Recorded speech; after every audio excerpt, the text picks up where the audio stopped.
This was told to me by an old family friend, Nikki, numerous times as a kid growing up, as one of those life advice stories to keep in mind through the years. And to her credit, I have never forgotten it. Whenever anything associated with hitchhiking comes up, it always springs to mind and probably always will. Makes me a bit ill whenever I think about it, actually.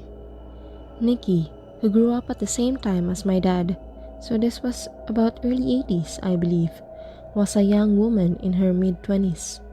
She's one of those real kind-hearted souls, always willing to help another out in a time of need, and I can't imagine her being anything other than that when she was younger, so I totally see her doing this too. Driving into the city, about a 2-hour ride or so drive out from town, she saw a man walking down the side of the road. As she neared, he turned and in typical hitchhiker manner, stuck out the old arm and thumb. Nikki, bless her heart, pulled over and asked him if he needed any help. She told me that he was really polite, if not a bit shy, when he asked for a lift into the city. Nikki gave a smile and popped open the passenger door for the guy, who tossed his bag into the back seat and buckled up for a ride ahead. They talked pleasantly for most of the trip, about friends, the news, happy small talk. She felt that they were getting on really well and even bought him dinner at the pit stop, a little over halfway there. She said he seemed really flustered and awkward when she paid, but one of the things they had talked about was money and how he was pretty dang strapped for cash, which was why he was hitchhiking in the first place. But he eventually relented and they went on their way. As soon as they got into the city, he thanked her profusely for the ride and the food and asked to be dropped off once they hit downtown. Before getting out, he asked for Nikki's phone number so he could contact her someday and catch up. Thrilled at the prospect of knowing how her new friend was faring, Nikki wrote it down for him and drove off with the warm feeling of a good deed done. Now, I'm so sorry if you were expecting something creepy to have happened by now, but I think this is what freaked me out so much as a kid. How nice everything seemed to have worked out. Nikki gets this crease in her forehead and a funny look in her eye when she tells me the next part. A week later, she got a phone call from her driving buddy. He didn't let her get a word in edgewise after hello, and told her that she should thank God that she was raised so nice, because when he first got in her car, he was planning on raping and murdering her once they got to the pit stop, and that he was going to steal that car and dump her body in a ditch further down the road and go on his merry way. But after she talked with him so kindly and treated him to dinner with a smile on her face, he couldn't bring himself to do it. He then think that he could live with himself after doing that to such a nice lady, and to please, Nikki, please, never ever pick up another hitchhiker. And then he hung up the phone. Nikki never got a call from him again. When she tried redialing the number, she got a payphone. So, Mr. Hitchhiker, I know I'm never going to meet you, because I'm going to listen to the advice you gave your driving buddy and never, ever pick up a hitchhiker.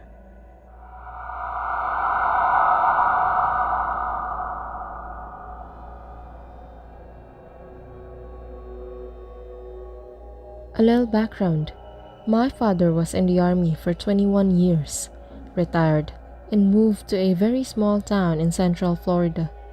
He got bored after a couple of years, and even though we didn't need the money between his retirement and what my mom was making as a bookkeeper tax prep, he wanted to go to work.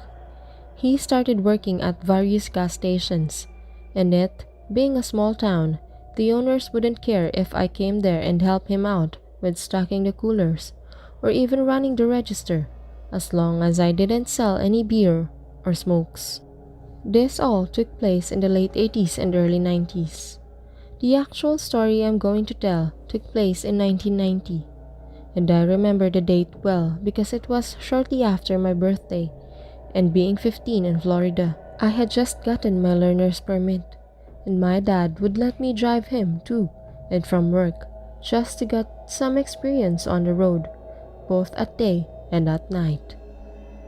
I was sitting in my usual spot at a table that was set up along the windows, book in hand, feet propped up, and Mountain Dew on the table along with some snacks. I would generally spend most of the evening that way, reading books, getting up to run the register, or stock the cooler at different times. I remember glancing up because something caught my attention that was unusual, and I realized that a lady was walking up our parking lot from the direction of the interstate. The gas station was right I-75.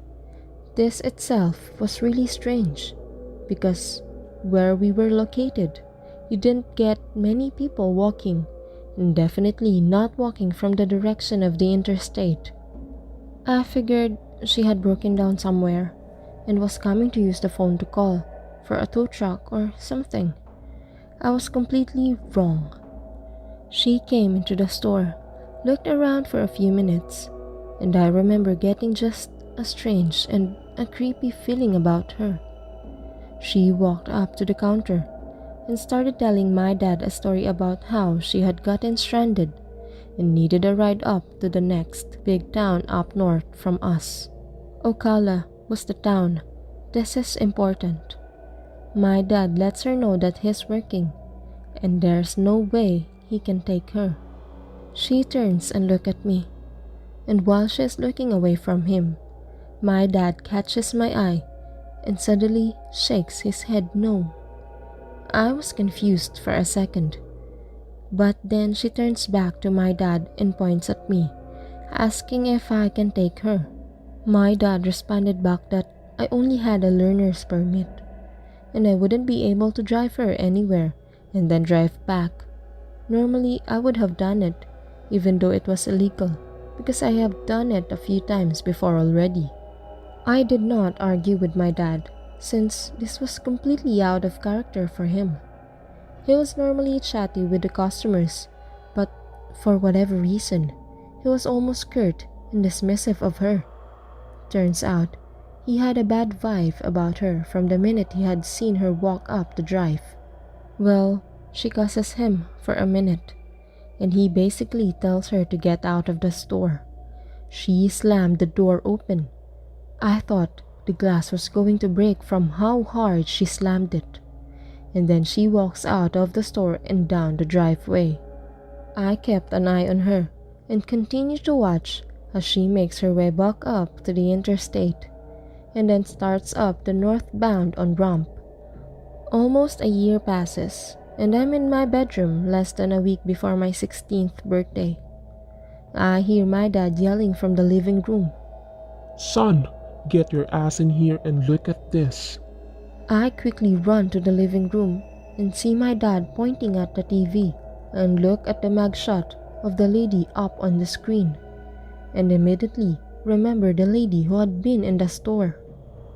Turns out, I almost gave a car ride to Aileen Wuornos, who was later convicted of being a serial murderer and then later put to death. Still have nightmares about what could have happened.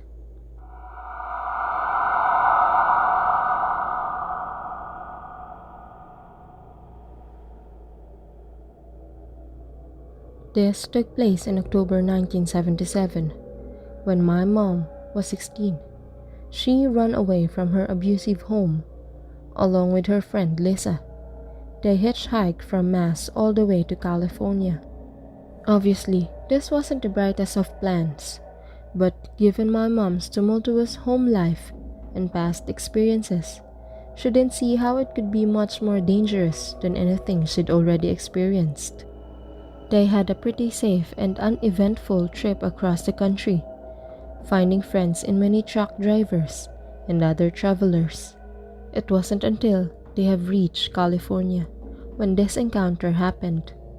The hillside strangler, at first thought to be one assailant, ended up being two men who were caught and brought to justice for 10 murders. My mom and Lisa end up meeting these two guys who were super nice to them. They crashed at their place for a few days, partying, but nothing bad had come of it at this point. These guys tell the girls that they're going to take them to the Hollywood Hills and Sunset Boulevard to see the sights. Not being from the area, my mom had no idea that these areas were more crime-ridden at that time, especially considering they were supposed to be sightseeing. My mom really wanted to see where all the movie stars live. These guys take my mom and her friend to some divey restaurant bar and get them super drunk. It's almost the first time my mom is introduced to and tries cocaine. After these underage girls are now completely high and drunk, they split off into pairs, and my mom's friend disappears with one of these guys. My mom is now hanging out with just one of her new guy friends. He then suggests that they stand on the sidewalk on Sunset Boulevard in the middle of the night, and if or when a car pulls up, she should get in and direct the driver to drive across the street to this dark parking lot. It isn't really until the first and only car pulls up and she gets in that she's realized this guy is prostituting her out. Keep in mind, these guys had been nothing but kind and respectful to my young mom and friend for the past few days. Also, and very sadly, this type of abuse is not a new concept for her either. She gets into this car, and instead of pulling into the parking lot, he keeps driving straight. My mom explains that he's gone the wrong way, so he starts driving faster. My mom moves toward the door, but he locks it, hits her, and attempts to hold her down all at the same time. He tells her she isn't going anywhere. My mom knew in her head she needed to get out of that car or she'd be dead. So in one swift move, she unlocks the door, tucks, and rolls out of the car. His car comes screeching to a halt. She sees some bushes in front of a house, so she runs to hide behind them. He's turned around looking for her, creeping along. His passenger side was facing where she was hiding, and she was peeking through the bushes. She saw he had a gun. As soon as his car crept by, she ran to the backyard.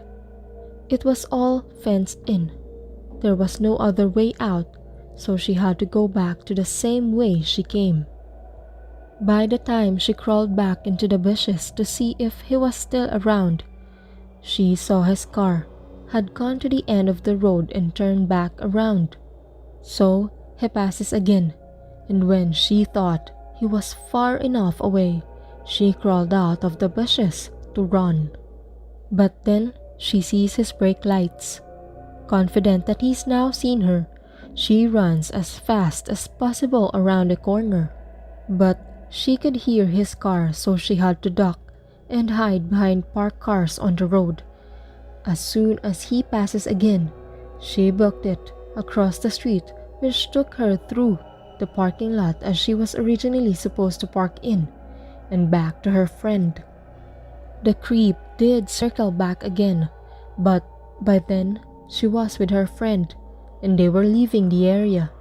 My mom and her friend quickly ditched these two assholes and did find a safer place to stay. But only a short time later did my mom call home and eventually made it home safely. It wasn't until a long time later that she saw on the news a story about women being murdered and recognized the murderer, dubbed the Hillside Strangler, as the man who had picked her up that night. A side note, my mom literally just dictated the story to me. I've heard it before but not in so much detail. I told her about this sub and she said I should share the story. Not purposefully, but I googled an image of the hillside strangler and showed it to her. Unexpectedly, my mom jumped so high it was actually really unnerved her recognizing him again. I felt bad about that. Edit. It was Kenneth Biaggi who drove the car that night. My mom said there is no questioning it was his distinguishing features and definitely his mustache. Edit number 2. I have been reading these comments to my mom, retelling her story to me so I could accurately account, for it has stirred some anxiety and feelings in her that she didn't realize were there. She just wants to say a genuine thank you for all of the well wishes and positive comments. I hope she finds comfort in them, knowing that although it was because of poor choices, hitchhiking and drinking with strangers, her actions show how truly brave and strong she was. Honestly, I am so grateful for her. She is the most amazing woman I have ever known.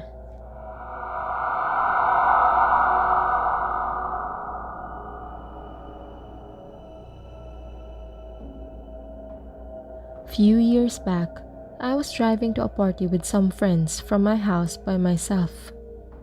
They live about 30 minutes away, and it was around 10:30, pitch black.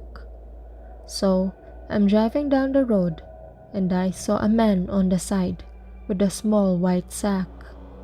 Down the road, there is a white car with the door open. As I pull up, I roll down the window, and he says his car broke down. His hair is greasy and long, and he looks a lot like the residents of that area. Farmers, mechanics. So I picked him up. He wasn't too much bigger than myself. He was about 35, so I asked him where he's going and says, "In town." Away we go. I started talking and he's a bit weird, so eventually I stopped bothering to make conversation. Every so often, he shifts his position and there is a clatter from the bag. He said he needs to arrange a ride when he gets in town and wonders if he can use my phone. I reluctantly give it to him, a brand new iPhone. He calls someone up and starts saying he has some GPS for sale.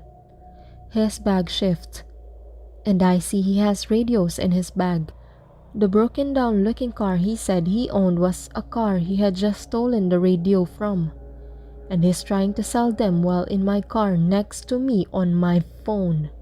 So I said, Hey dude, when you're finished with your call, I need my phone back.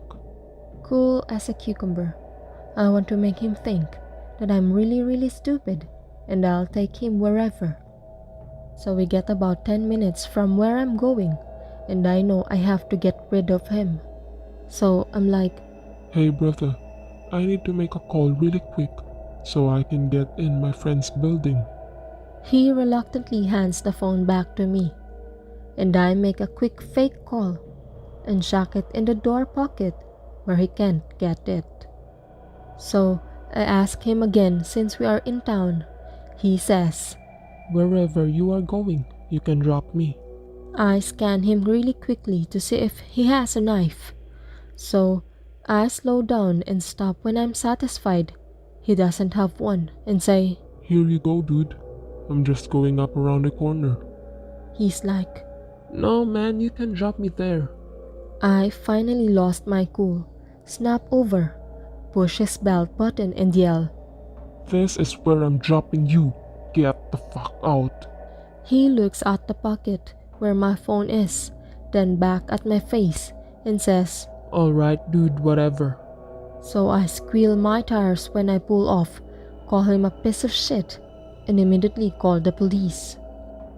A couple of days later, I see a piece in the paper saying they caught him and that he was wanted for murder.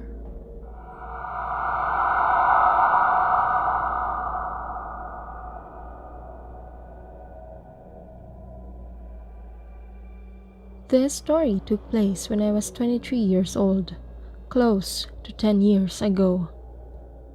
I was living in upstate New York in a very rural area with my ex-boyfriend and his family. He and I used to argue quite a bit. One morning, before he went to work, he and I got into a very heated argument. He was 20 years my senior, but during this particular fight, he acted majorly juvenile. He jumped out of bed, flipped me the bird and yelled, If you don't like it so much, then why don't you just go back to fucking Bronx? That was all the prompting I needed. I threw on my Uggs and my winter jacket, grabbed my cigarettes, and flew out of the house. I am unfortunately impulsive and didn't think to grab my cell phone before I stormed out. I didn't drive, so my only option was to walk. I don't think at the time that I intended to walk back to Bronx, as I was 3 hour car ride upstate. But I just needed to go for an angry dramatic walk. I realized once I got to this road at the entrance of the trailer park that I had no idea where anything really was around me, as I had only lived there for a few months at that point, and we really didn't go out a lot. I banked left and just walked and walked where I knew civilization was. I found myself walking alongside a very busy stretch of road with 18-wheelers flying by, spraying me with slushy snow and soaking my shoes. I saw my then boyfriend driving by on his way to work, and he sped up as he drove past me, evidently still angry about our fight. I thought for sure he was going to turn around at some point, but he never came back. I pressed on, deciding instead to try to walk to my best friend's mother's house, which I knew to be in the same town. It started to snow, and I was losing momentum. I passed by a VFW where a nondescript pickup truck was parked in the driveway. It wasn't until I had passed it that I even realized the driver was in the front seat. He called out to me. Hey, honey, do you need help? My stomach churned, realizing I would have to accept the stranger's offer. I approached his truck slowly and tried to weigh my options. He was a clean-cut, seemingly normal older white guy. Gray hair, greenish blue eyes, just average. I blurted out, "Are you a good guy or a bad guy?" and cringed at myself for asking such a dumb question. He answered, Huh, I'm a good guy, and I wouldn't tell you if I was a bad guy. I ignored the bells going off in my head and got in the front seat with him. As we drove, I realized I had no clue where my friend's mom actually lived. I knew the name of the road she lived on, but it spanned a good distance, so it wasn't very helpful in terms of finding my destination. I asked to borrow his phone so I could try calling my best friend to ask her where I was going. I called her 3 times and she didn't answer, maybe because she didn't recognize the number. I started to feel inexplicably hopeless. After a few minutes, he asked me where I was from and why I was out in the middle of nowhere in the snow wearing pajamas. I explained I was originally from the Bronx and that I had gotten into a fight with my boyfriend. He paused and said, Hey, you wouldn't be interested in making a little money, would ya? I chuckled nervously and said, no, thanks though. He responded, Well, I just figured since you said you were from the Bronx. and trailed off.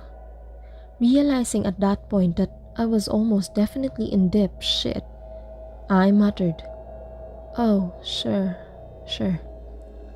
He eyed me up and down and laughed to himself before sneering. Sure, she says. I started to panic big time, but knew I couldn't show my fear. I scoured the scenery for a pillowy snowbank that I could land in if I leaped out of the truck to no avail. The houses were so few and far in between. I became certain that this would be how I met my demise. I'll never know why, but it was at this point that he decided to ask me who I was going to see. I quickly blurted out my best friend's mom's name and her husband's full name. He instantly perked up and explained that he knew the husband and how they used to snowmobile together 20 years ago. I felt the greatest wave of relief when he explained that he knew exactly where his old buddy lived. When he finally pulled up to the big yellow house, it was like arriving to the promised land. I sheepishly asked his name. "Steve," he said, then asked mine.